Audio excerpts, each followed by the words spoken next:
जय हिंद दोस्तों, टॉप जी के टेस्ट के वीडियो में आज आपका स्वागत है। साथियों, आज मैं आपको हिंदी गद्य और पद्य का साहित्य इतिहास कवर कराने वाले हैं। साथियों, और आने वाली परीक्षा के लिए बहुविकल्पीय प्रश्न बहुत ही महत्वपूर्ण होने वाले हैं, जो हम आपके लिए चुन चुन कर लेकर आए हैं।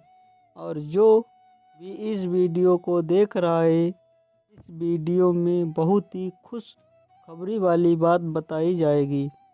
चलो वीडियो स्टार्ट करते हैं।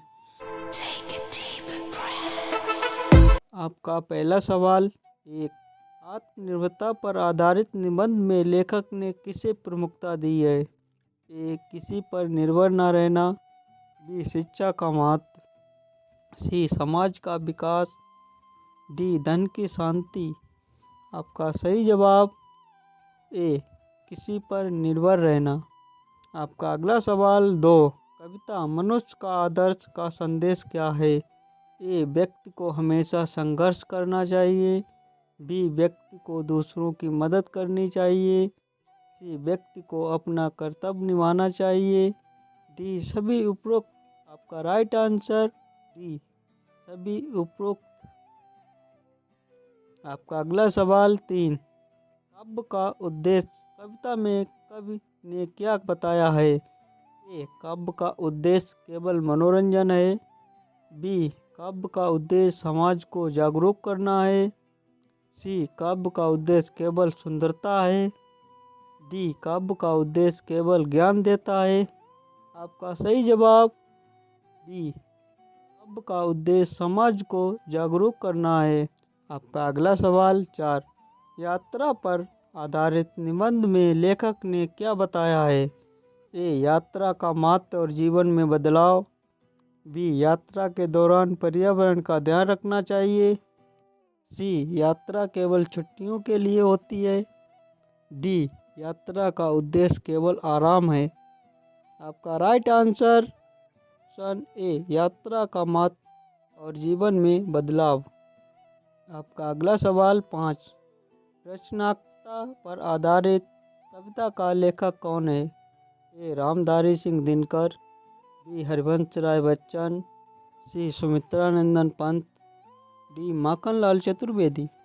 आपका सही जवाब ऑप्शन सी, सुमित्रा नंदन पंत। आपका अगला सवाल, छः, तंत्र मंत्र कहानी में मुख्य पात्र कौन है? ए, मुंशी प्रेमचंद। बी, यशपाल। सी, शंकर पाटिल। डी, श्रीलाल शुक्ल। आपका सही जवाब ऑप्शन बी, यशपाल। आपका अगला सवाल, सात, व्यक्तित्व विकास निबंध में लेखक ने क्या बताया है? ए, सफलता के सूत्र। बी, जीवन में संघर्ष और उसके परिणाम। सी, जीवन में आत्मविश्वास और परिणाम की आवश्यकता। डी, सभी उपयुक्त। आपका राइट आंसर डी, सभी उपयुक्त। आपका अगला सवाल है, आठ, कभी कभी कविता का संदेश क्या है? ए, जीवन में चढ़ाव उतार का सामना करना। बी, खुश रहना और सकारात्मक सोचना। सी, संघर्षों से दूर भागना। डी, सभी उपरोक्त। आपका सही जवाब है ऑप्शन ए, जीवन के चढ़ाव उतार का सामना करना। आपका अगला सवाल, नौ, वे खिला हुआ फूल कविता में कवि ने किसे प्रमुखता दी है? ए, शिक्षा। बी, संघर्ष। सी, जीवन में उत्साह। डी, इस वक्त। आपका सही जवाब है ऑप्शन सी, जीवन में उत्साह। आपका अगला सवाल, 10, अपने कर्तव्य से भागो मत निबंध का मुख्य संदेश क्या है? ए, कर्तव्य से परे रहना। बी, जीवन में उद्देश्य होना चाहिए। सी, कार्य में जिम्मेदारी से भागना सही नहीं है। डी, किसी के काम में दखल नहीं देना चाहिए। आपका राइट आंसर सी, कार्य में जिम्मेदारी से भागना सही नहीं है। आपका अगला सवाल, 11, भारत का इतिहास पर आधारित कविता का मुख्य विचार क्या है? ए, भारत की ऐतिहासिक धरोहर और संस्कृति। बी, भारत के संघर्षों और विजय का इतिहास। सी, भारत में धार्मिक विविधता। डी, सभी उपरोक्त। आपका सही जवाब ऑप्शन बी, भारत के संघर्षों और विजय का इतिहास। आपका अगला सवाल 12, भारत माता कविता का संदेश क्या है? ए, देशभक्ति और राष्ट्र के प्रति प्रेम। बी, विकास की दिशा में कार्य करना। सी, सामाजिक समानता। डी, सभी उपरोक्त। आपका राइट आंसर ए, देशभक्ति और राष्ट्र के प्रति प्रेम।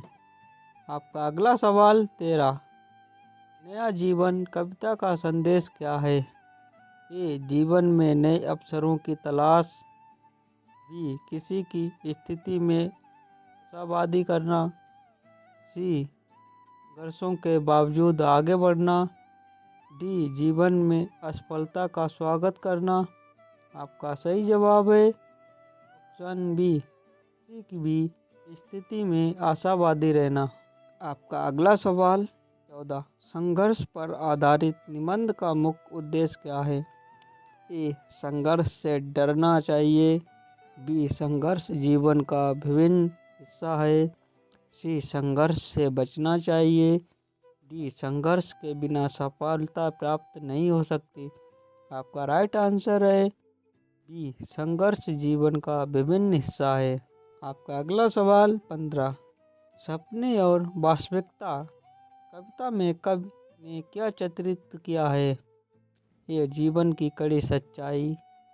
बी, संघर्ष और समर्पण। सी, वास्तविकता के साथ सपनों का मिलन। डी, सपने केवल खुशहाली का प्रतीक हैं। आपका राइट आंसर सी, वास्तविकता के साथ सपनों का मिलन। जय हिंद दोस्तों, मिलते हैं अगले वीडियो में।